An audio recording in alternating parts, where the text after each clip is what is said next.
Imagine ninyo, paano mo papanikin to? Oh, ito ako. Yung bundok. Dito sila kumukuha ng mga pangkahoy nila.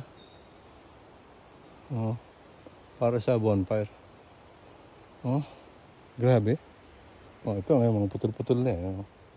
Dami mga putol-putol.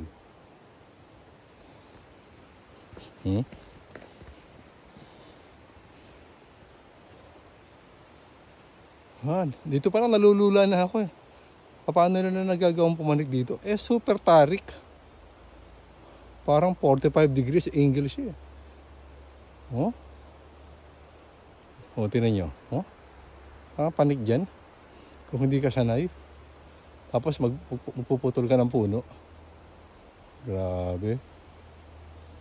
Really amazed. Ito yung mga, namunot ako ng mga to. Ginamit ko sa ano ko. Sa bonfire ko. Ang dami pala ritong kahoy. Sana pumanik pa ako rito. Kasi ang taas eh. Nasa baba ako eh. Hindi ko, ngayon lang ako pumanik eh. Nagpaalam pa ako dun sa ano. Sabi ko, pwede bang umikot sandali sa buong paligid. Grabe ang lawak niya. Kaya sabi ko nga, plano kong bumalik dito. Nag-enjoy ako dito talaga. Ganda. Ang tingnan, pababa ako oh. Ang tarik niya. Grabe. See you again. Ang peak season niya, ang peak season nila May, yung mismong Golden Week. So probably May 3, 4, 5, 6. Sigurado puno dito. Ngayon naman, ako mag-isa. May kilabot nga kagabi kasi ang dilim eh. Sabi ko, antas ang lamig pa. Kasi mataas yung lugar eh. Up of this moment, lahat yata ang pinani kong by sasakyan, by car. Ito yung pinakamataas eh. Pero sulit. And I want to go back here again. Kasi ganda. Sumula talaga ng nature tripping dito sa Barashi. Okay, thank you for watching my vlog. Buddy Steve. Ito, ang dami pa pala. Wow, kita nyo, ang tarik. Ayun ako. Oh. Ako lang tao, kita nyo. Walang katao-tao. Yan lawak-lawak ng lugar. Imagine nyo sa gabi. Super dilim. Kung wala pang ilaw yung poste ko, yung sa akin lang inilawan nila. Anyway, thank you very much. Itong part ng Camp Job, ano siya? May mga niwatori pa oh. Ito pa rin tumitila ako sa umaga.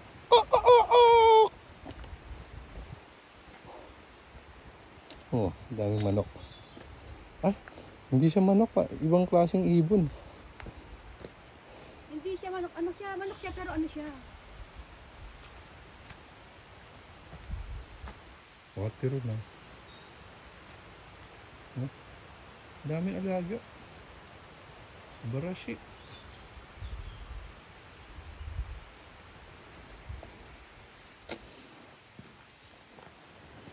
Ayun, doon ako nag-camp jo.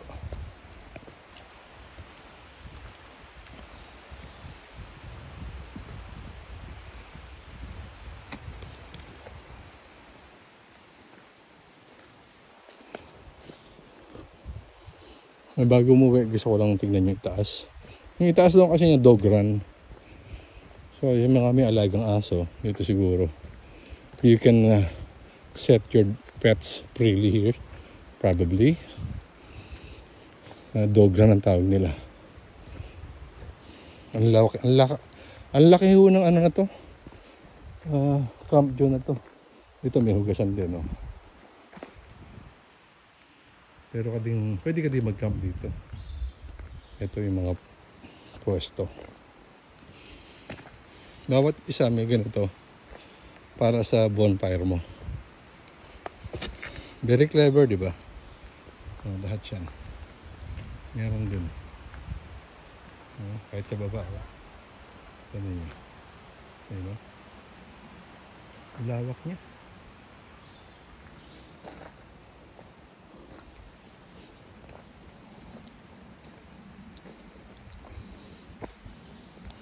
Really love it. Dito na lang ini-stack yung mga binebentang ano, kahoy para sa ano, bonfire. Which cost 1 bucket, 1,000 yen. Ang hirap palang i-prepare niyan. Hindi porket pinutol mo yung puno, pwede na kagad gamitin. Parang ano, binuburo pa nila. Isang taon pa bago magamit yung kahoy. Ito yung mga reserva. Yan. Puputulin pa yan, syempre. Para very convenient siya sa ano, pag ginamit mo sa bonfire mo. Meron din silang private na gulayan. Ayan o. Galing. Sugoy na. Yung irrigation bawal pumasok doon sa administration na. Ayun yung mga preserve nila mga kahoy. Ang dami. Yun o. Sugoy na eh. Yun naman ah. Ang sarap lang sa umagi pagkagising mo. Ito makikita mo. Yung basketball court pa.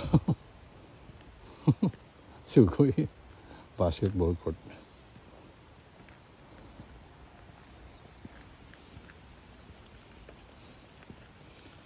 Parang tingin ko nga parang siya yung talagang ano. Sa ngayon, siya yung number 1 na napuntahan kong Camp John na talagang I'm really amazed. Ganda niya. So, kanila lumapit sa akin yung ano, yung lolo. Siguro, ewan ko pang ilang generation siya. 30 years ago niya raw itong tinayo itong ano, itong Camp John na to. Base camp. So, probably pasa-pasa na sa generation, sa family. Ang ganda. Saka ang taas po ng lugar na to, kaya sa gabi malamig. Dito meron pa palang place. Oh. Ganda, Camp John na to. Meron pandaan sa taas. Oh. Yan lang. Hanggang dito. Hanggang dito pala siya. Yan oh. Camp John.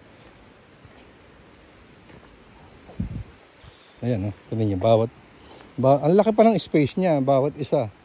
Kahit 2 kuruma kasya dito. Ilang tent na itayo mo. Ang lawak niya, grabe.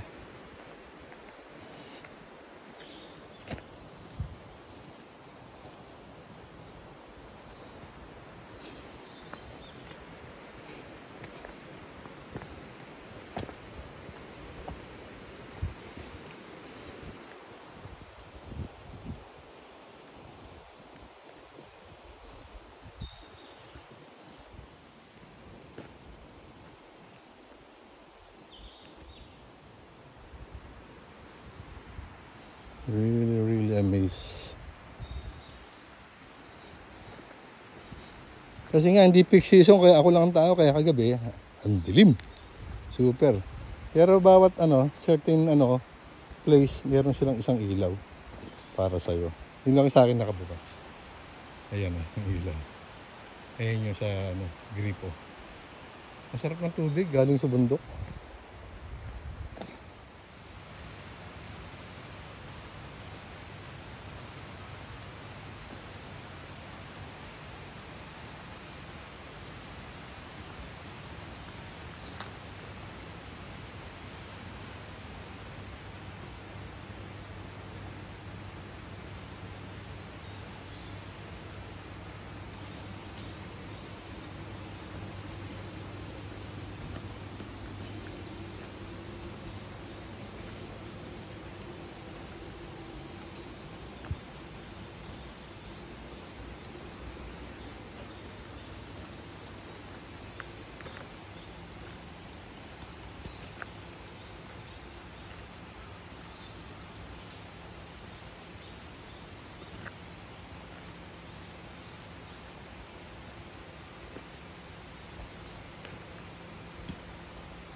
May usagi oh.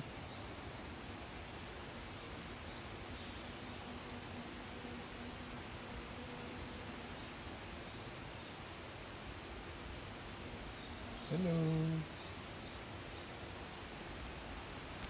Kapag nakita ko puti. Saan yung puti? Ayun, daming usagi pa dun sa loob. Ayan. Daming rabbit. Nandun pala yung mga rabbit sa loob. Yung siguro sila dumadaan dito.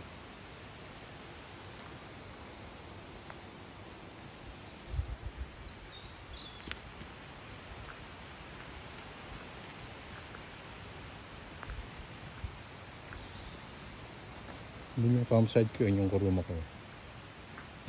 Nakaligpit na ako ng gamit.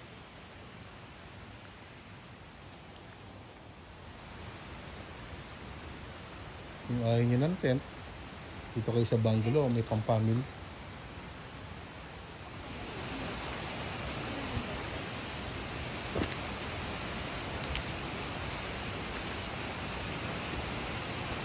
Ito ka maghuhugas.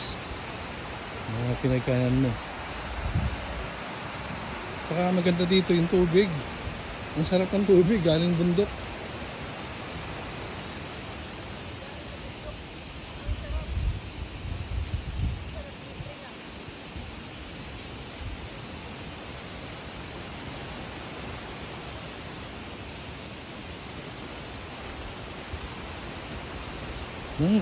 Imamまで一番綺麗なキャンプ場だなこれと思うんだけど、本当に綺麗、広いし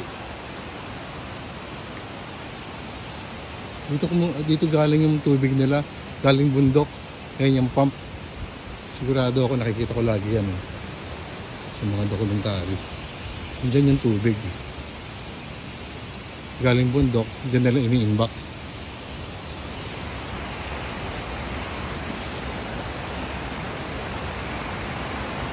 Uy, dis na eh. Ang lawak niya, sa kabila yung pwesto ko eh. Hindi ko siya kong libutin, grabe.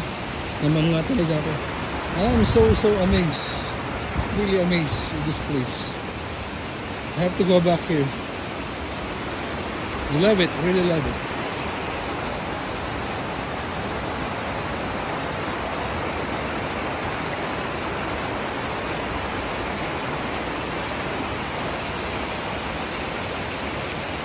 Grabe.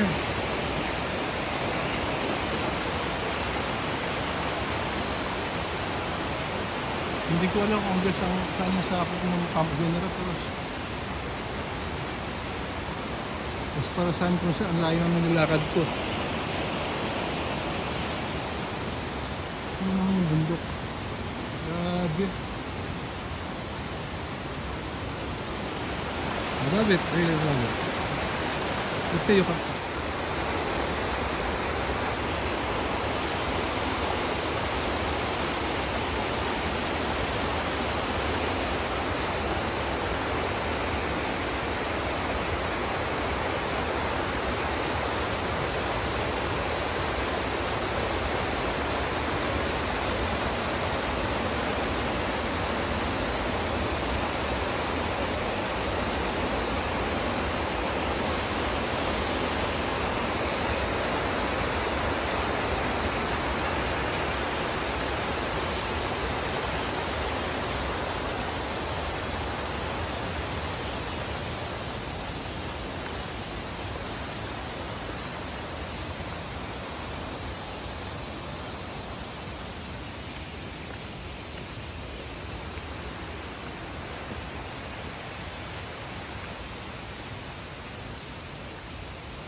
dito pwede ka mag-campfire yun.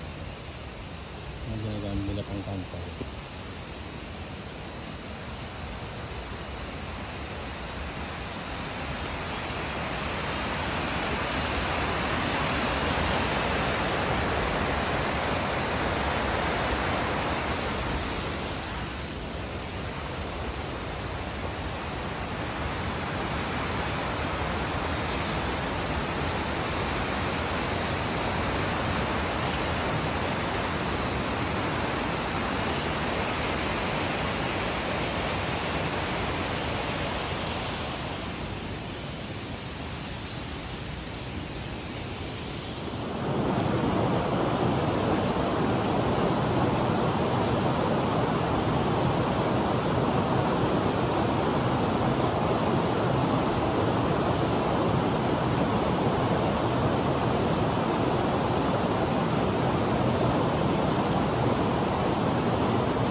Kaya actually,